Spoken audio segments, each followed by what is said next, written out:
Praise the Lord. இந்த video பார்த்துட்டு இருக்கிறதான உங்கள் ஒவ்வொருவருக்கும் ஒரு பெயர் இருக்கும். அந்த பெயர் வந்து எனக்கு தெரியாது, ஆனால் நிச்சயமாக ஆண்டவருக்கு உங்களுடைய எல்லாருடைய பெயர்களையும் அவர் அறிவார். ஆனால் இன்றைக்கு ஆண்டவர் வந்து உங்களுக்கு ஒரு புதிய பெயர் வைத்து உங்களை வந்து அழைக்கிறார், உங்களை வந்து கூப்பிடுறார். அது என்ன நேம், அது என்ன புது பெயர் அப்படின்னா வாட்ச்மேன். சரிங்களா? ஆண்டவர் உங்களை பார்த்து கேட்குறார், வாட்ச்மேன் நீ எப்போ கடைசியாக சபைக்காக, தேசத்துக்காக, ஊழியர்களுக்காக, அழிந்து கொண்டிருக்கிற ஆத்துமாவுக்காக கடைசியாக நீ ஜெபித்ததான ஜெபம் எப்பொழுது அப்படின்னு ஆண்டவர் உங்களை பார்த்து கேட்குறார். ஏன்னா ஃபஸ்ட்டு நம்ம ஒன்று புரிஞ்சுக்கணும். முதலாவது, நம்ம எல்லாருமே ஜாமக்காரர்கள், நம்ம எல்லாருமே வாட்ச்மேன் தான். சரிங்களா? ஏன்னா நம்ம ஆண்டவருடைய வருகையில் எடுத்துக்கொள்ளப்படணும், எக்கால சத்தம் நம்மளுடைய காதில் கேட்கணும். வருகையில் நம்ம போனோம்னா கண்டிப்பாக விழித்திருந்து ஜெபித்தால் மட்டுமே நாம் வருகையில் எடுத்துக்கொள்ளப்பட முடியும். அதனால் நம்ம எல்லாருமே யார் தான்? ஜாமக்காரர்கள் தான். அடுத்த ஆண்டவர் ஒருத்தருக்குமே ஒரு விசேஷமான ஜாமக்காரரின் அழைப்பை, அபிஷேகத்தை ஆண்டவர் நிச்சயமாக கொடுத்திருப்பார். இப்போ அடுத்ததாக வாசலில் இருக்கிறதான வாட்ச்மேன். சரிங்களா? அந்த வாசலில் இருக்கிறதான வாட்ச்மேன் அப்படி இப்போ இந்த வீடியோவை பார்த்து கொண்டிருக்கிறதான சிலர் வாசலில் இருக்கிறதான வாட்ச்மேனாக இருப்பீங்க. அந்த அழைப்பை கர்த்தர் உங்களுக்கு கொடுத்துருப்பார். அது என்ன வாசலில் இருக்கிறதான வாட்ச்மேனுடைய அழைப்பு? அவனுடைய வேலை என்னன்னா, வாசலில் இருக்கிறதான வாட்ச்மேன் என்ன பண்ணுவான்? தெரிந்தவங்க, அந்த வீட்டுக்கு தெரிந்தவங்க வந்தால், சொந்தக்காரங்க வந்தால் தான் டோரை என்ன பண்ணுவாங்க? ஓப்பன் பண்ணுவாங்க. தெரியாதவங்க வந்தால், எனிமீஸ் வந்தால், எதிரிகள் வந்தால் என்ன பண்ணுவாங்க? டோரை வந்து க்ளோஸ் பண்ணுவாங்க. அப்போ தெரிந்தவங்களுக்கு வந்து டோர் ஓப்பன் பண்ணுறதும், தெரியாதவர்களுக்கு வந்து டோரை வந்து க்ளோஸ் பண்ணுறது, இதுதான் வாசலில் இருக்கிறதான வாட்ச்மேனுடைய வேலை. இப்போ இந்த செகண்ட் குரூப் என்ன? முதலாவது, நம்ம எல்லாருமே வாட்ச்மேன் தான், எல்லாருமே ஜெபித்தால் தான் வருகையிலே போக முடியும். இரண்டாவதாக, இந்த வாசலில் இருக்கிறதான வாட்ச்மேன் இவங்களுடைய வேலை என்ன அப்படி? இவங்க யாருன்னா, இவர்கள் துதிக்கிறவர்கள், தேவனை துதிக்கிறவர்கள். துதிக்கிறதான வாட்ச்மேன். ஆண்டவர் உங்களுக்கு இந்த அழைப்பை கொடுத்திருக்கலாம். இந்த ஒரு அபிஷேகத்தை கர்த்தர் உங்களுக்கு வைத்திருப்பார். கடந்த காலங்களில் நீங்கள் அதிகமாக ஆண்டவரை துதிக்கிறவர்களாக இருக்கலாம். நீங்கள் துதிக்கும் போது என்ன நடக்கிறது என்று தெரியுமா? நீங்கள் துதிக்கும் போது ஆண்டவருக்கு கதவை திறக்கிறீர்கள். உங்கள் வீட்டில் ஜீசஸ் வர்றதுக்கு கதவை ஓப்பன் பண்ணுறீங்க. உங்களுடைய சபையில் ஜீசஸ் வர்றதுக்கு டோர் ஓப்பன் பண்ணுறீங்க. அப்போது சத்ருவுக்கு டோரை வந்து நீங்கள் க்ளோஸ் பண்ணுறீங்க. சத்ரு உட்புகுந்து கிரியை செய்யக்கூடாதபடிக்கு, அவன் வந்து உட்பிரவேசிக்க கூடாதபடிக்கு நீங்கள் வந்து டோரை க்ளோஸ் பண்ணுறீங்க. நீங்கள் துதிக்க துதிக்க துதிக்க, அவரை உயர்த்தி துதிக்கும் போது சத்ருவுக்கு டோரை நீங்கள் க்ளோஸ் பண்ணுறீங்க. பிசாசு உள்ள வர உங்களுடைய வாழ்க்கையிலும், பர்சனல் லைஃப்லையும், சபைக்குள்ளேயும், குடும்பத்துக்குள்ளேயும் பிசாசு வரவே முடியாது. ஆனால் ஆண்டவருக்கு நீங்கள் வாசலை திறக்கிறீர்கள். ஜீசஸ் உள்ள வரும்படியாய் நீங்கள் வாசலை திறக்கிறீர்கள். ஆண்டவர் வந்து உங்கள் நடுவில் வாசம் பண்ணுவார், பெரிய காரியங்களை செய்வார். செகண்ட் குரூப் வாசலில் இருக்கிறதான ஜாமக்காரர்கள். மூன்றாவதாக, மதில்கள் மேல் இருக்கிறதான ஜாமக்காரர்கள். இவங்களுடைய வேலை என்ன? இவங்க எதற்காக ஜெபிப்பார்கள் அப்படின்னு பார்த்தீங்கன்னா, இவங்க சபைக்காக ஜெபிக்கிறதான குரூப். ஆண்டவர் வந்து சபையுடைய நிலவரங்களை உங்களுக்கு காண்பிப்பார். ஒருவேளை மதில் மேல் இருக்கிறதான ஜாமக்காரருடைய அழைப்பு, அபிஷேகத்தை கர்த்தர் உங்களுக்கு கொடுத்திருக்கலாம். அதற்காக நீங்கள் அழைக்கப்பட்டவர்களாக இருக்கலாம். கடந்த காலங்களில் சபைக்காக ஜெபிக்கிறவர்களாய் நீங்கள் இருந்திருக்கலாம். இப்போது அந்த அனுபவத்தை இழந்து போனவர்களாய் நீங்கள் இருக்கலாம். ஆனால் ஆண்டவர் மறுபடியும் உங்களோடு கூட பேசுகிறார். நீங்கள் திறப்பில் நிற்கும்படியாய், ஜெபிக்கும்படியாய், நீங்கள் உட்காரும் அவருடைய பாதத்தில் உட்காரும்படியாய் கர்த்தர் உங்களோடு கூட பேசுகிறார். நீங்கள் சபைக்காக ஜெபிக்கும் போது ஆண்டவர் சபையின் நிலவரங்களை உங்களுக்கு காண்பிப்பார்.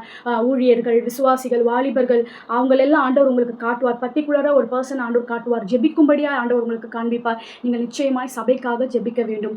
அப்போது நீங்கள் ஒருவேளை சபைக்காக ஜெபிக்கிறதான அந்த வாட்ச்மேனாக நீங்கள் இருக்கலாம். நீங்கள் மறுபடியுமாக ஆண்டவர் நிச்சயமாக உங்களோடு கூட பேசி கொண்டிருக்கிறார். நீங்கள் மறுபடியுமாக ஆண்டவருடைய பாதத்தில் அமர்ந்து திறப்பில் நிற்கும்படியாய் உங்களை ஒப்புக் கொடுங்கள். கர்த்தர் உங்களோடு கூட இருக்கிறார்.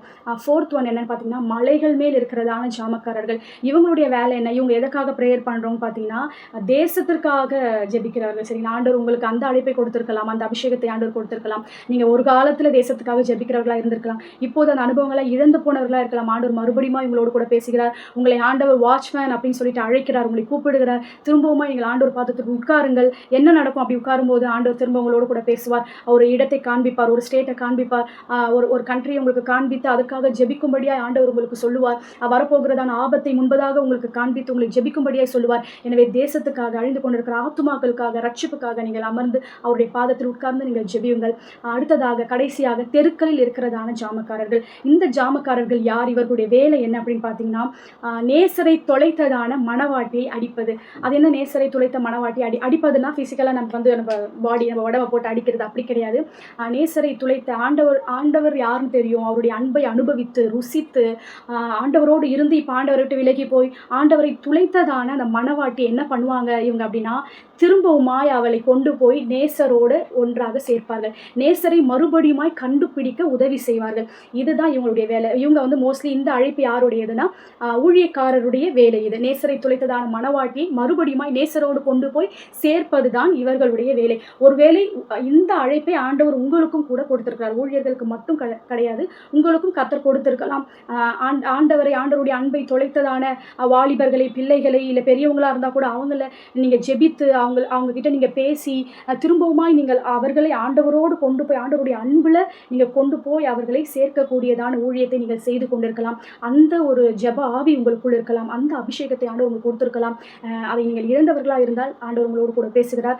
நேசரை துளைத்ததான எத்தனையோ ஆத்துமாக்கள் இருக்கிறார்கள். ஆண்டவருடைய அன்பை அனுபவித்து உணர்ந்து பின்வாங்கி போய் நேசரை துளைத்த மனவாட்டிகள் இருக்கிறார்கள்.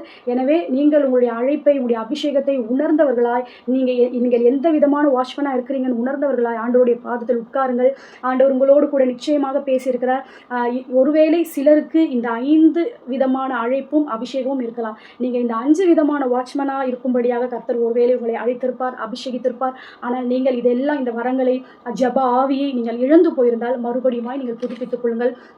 ஒன்றை நாம் ஞாபகம் வைத்துக் கொள்ள வேண்டும். எப்பொழுது நாம் ஜெபிக்க உட்கார்ந்தாலுமே ஒரு சில நேரங்களில் நாம் உற்சாகமாக ஜெபித்து விடுவோம், நல்ல ஒரு சோர்வு இருக்காது, ஜெபித்து விடுவோம். ஆனால் ஒரு சில நேரங்களில் நாம் வாஞ்சிப்போம், நிச்சயமாக இன்றைக்கி நம்ம ஜெபிக்காமல் படுக்கவே கூடாது, நம்ம வாஞ்சிப்போம். ஆனால் நம்மளால் ஜெபிக்க முடியாது, நம்மளுக்கு டயர்டாக இருக்கும், வேலை நிமித்தமாக நம்மளுக்கு வந்து தூக்க மயக்கமாக இருக்கும், நம்மளால் ஜெபிக்கவே முடியாது. அப்படி ஒரு டயர்ட் நம்ம வந்து ஃபீல் பண்ணுவோம். நம்ம என்ன செய்யணும்னா, ஜெபிக்க உட்காரும் போது நீங்கள் ஒன்றை வந்து நன்றாக புரிந்து கொள்ள வேண்டும்.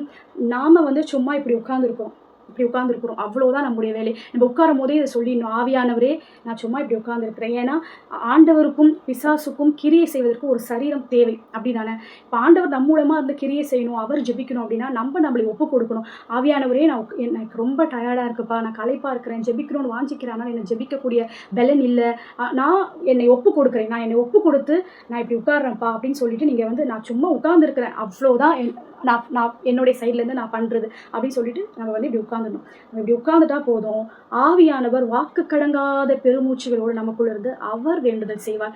சரிங்களா? அதனால நீங்கள் எதுக்குமே வந்து நீங்கள் ஃபீல் பண்ண வேணாம். ஆனால் ஒன்றே ஒன்று, உட்காருது நம்ம தான் உட்காரணும். யாரும் நம்மளை கை பிடிச்சி, ஆவியானவர் வந்து எந்த ஒரு விஷயமே வற்புறுத்தி நம்மளுக்குள்ளே வரமாட்டார், செய்ய வைக்க மாட்டார். சரிங்களா? நம்ம விருப்பத்தோடு வந்து நம்ம செய்யணும். அதனால் உட்கார வேண்டிய விஷயம் வந்து நீங்கள் சும்மா உட்கார போகிறீங்க, இவ்வளோ தான் நீங்கள் செய்ய போகிறது. அதனால் உட்கார வேண்டிய வேலை வந்து நம்ம தான் செய்யணும். நம்ம வந்து உட்காரணும். ஆவியானவர் முழுவதுமாக நமக்குள்ள இருந்து பெருமூச்சோடு, வாக்கு கடங்காத பெருமூச்சோடு அவர் வேண்டுதல் செய்வார். இந்த ஒரு பாடல்களின் வரிகள் எப்படி இருக்குது இல்லையா? ஃபாதர் பெக்மன்ஸ் ஐயாவுடைய சாங்ஸில் ஆவியானவரை குறித்ததான பாடலில் வந்து இப்படி இருக்குது, சொல்லுன்னா பெருமூச்சோடு ஜெபித்திட வாரும் ஐயா.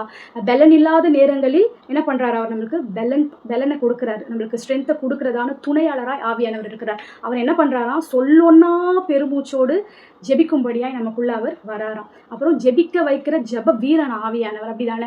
துதிக்க தூண்டும் துணையாளர். நான் ஆண்டவர் ப்ரைஸ் பண்ண வந்து நம்மளை என்கரேஜ் பண்ணுறது, நம்மளை தூண்டுறதே வந்து ஆவியானவர் தான், நம்மளை ஜெபிக்க வைக்கிறதே வந்து ஆவியானவர் தான். அவர் என்ன பண்ணுறாரு? நம்மளுக்குள்ள வந்து சாத்தானுடைய சகல தந்திரங்களை அவர் என்ன பண்ணுறாரு? தகர்த்து எறிகிறார். இது எல்லாம் அவர் வந்து நமக்குள்ள இருந்து வாக்கு கடங்காத பெருமூச்சோடு ஜெபிக்கணும், அவர் வேண்டுதல் செய்யணும், ஜீசஸை துதிக்க வைக்கணும், நம்மளை ஜெபிக்க வைக்கணும், பெருமூச்சோடு அவர் ஜெபிக்கணும்னா நம்ம என்ன பண்ணணும்? நம்ம அவருடைய பாதத்தில் வந்து அமரணும், உட்காரணும். இது ஒரே ஒரு விஷயம் தான். அதை நம்ம என்ன பண்ணுறோம்? நம்ம தான் உட்காந்து 2 மணி நேரம், 3 மணி நேரம், 4 மணி நேரம் நம்ம தான் ஜெபிக்கிறோம்னு நினச்சிட்டு, அப்படி நினைக்கிறதுனால தான் நம்ம என்ன பண்ணுறோம்னா, இன்றைக்கி நான் ரொம்ப டயர்டாக இருக்கிறேன், இன்றைக்கி எனக்கு உடம்பு முடியல, நான் உட்காந்தா கூட என்னால் ஜெபிக்க முடியாது, ஏன்னா அப்படி ஒரு நிலைமையில் நான் இருக்கிறேன் அப்படின்னு சொல்லி நம்ம என்ன பண்ணுறோம்? அழகாக தூங்க போயிடுறோம். ஆனால் இதை நம்ம வந்து புரிஞ்சுக்கிட்டாலே, இந்த உண்மையை நம்ம தெரிஞ்சுக்கிட்டாலே நிச்சயமாக நம்ம வந்து எவ்வளோ களைப்பாக இருந்தாலுமே அந்த ப்ரேயர் பண்ணுற டைமுக்கு 2 hours 3 hours நம்ம ஓடி போய் அவருடைய பாதத்தில் உட்காந்துரும். ஏன்னா நம்ம உட்கார போகிறோம், அவ்வளோதான். நம்ம உட்கார்ற அந்த வாஞ்சையை பார்த்து ஆவியானவர் என்ன பண்ணுறாரு? நம்மளுக்குள்ள வந்து ஜீசஸுடைய பாரம், ஆண்டவர் வந்து எதை குறித்து பாரப்படுகிறார், அந்த பாரத்தை நமக்குள்ள ஆவியானவர் வைத்து அவர் தான் நமக்குள்ள இருந்து வாக்கு கடங்காத பெருமூச்சோடு வேண்டுதல் செய்கிறார். நிச்சயமாக ஆண்டவர் உங்களோடு கூட பேசியிருப்பார். நீங்கள் இதில் எந்த வகையான ஜாமக்காரர்கள், வாட்ச்மேன் என்பதையும் கர்த்தர் உங்களுக்கு நினைப்பூட்டியிருப்பார். நீங்கள் அதையெல்லாம் இழந்து போயிருந்தீங்கன்னா ஜபாவியை திரும்பவுமா இன்றைக்கு, நாளைக்கல்ல, ஆண்டவர் உங்களோடு பேசினதான இன்றைக்கே ஜபாவியை புதுப்பித்துக் கொள்ளுங்கள். ஆண்டவருடைய பாதத்தில் அமருங்கள். கர்த்தர் உங்களை ஆசீர்வதிப்பார். God bless you.